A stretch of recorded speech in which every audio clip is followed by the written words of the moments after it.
बातमी नांदेडमधून आहे। नांदेडमध्ये शुक्रवारी भंडारी फायनान्सवर आयकर विभागाने छापा मारलेला। त्यामध्ये 170 कोटींची बेहिशेबी मालमत्ता ही जप्त करण्यात आली आहे।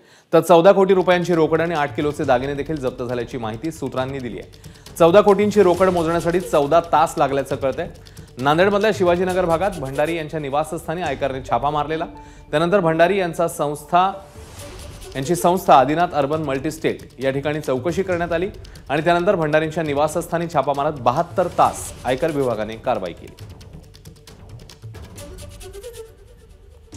तर भंडारी फायनान्सवरही मोठी कारवाई झाली आहे। छाप्यामध्ये 170 कोटींची बेहिशेबी मालमत्ता ही जप्त झालेली आहे। 14 कोटींची रोकड सापडली, जे मोजण्याकरता लागले तब्बल 14 तास। एकूण 170 कोटींची मालमत्ता जी आहे ती जप्त करण्यात आली।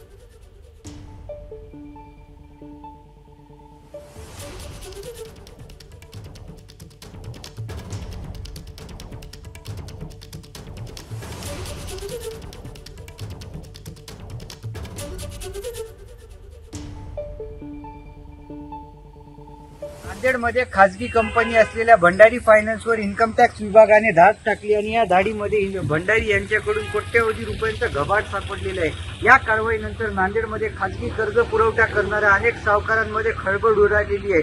भंडारी फायनान्स ही कंपनी नांदेडमध्ये गेल्या अनेक वर्षापासून कर्ज पुरवठा करते, मात्र त्या तुलनेत कराचा भरणा करत नसल्याने आयकर विभागाचं म्हणणे आहे। त्यामुळे आयकर खात्याने धाडसत्र राबवत फायनान्स कंपनीचा रेकॉर्ड जप्त केलेला आहे। दरम्यान या खासगी कंपनीकडून नांदेडमध्ये मोठ्या प्रमाणात कर्ज पुरवठा केला जात होता, त्यामुळे आयकर खात्याची कारवाईची व्याप्ती आणखीनच वाढण्याची शक्यता या ठिकाणी आपल्याला पाहायला मिळत आहे।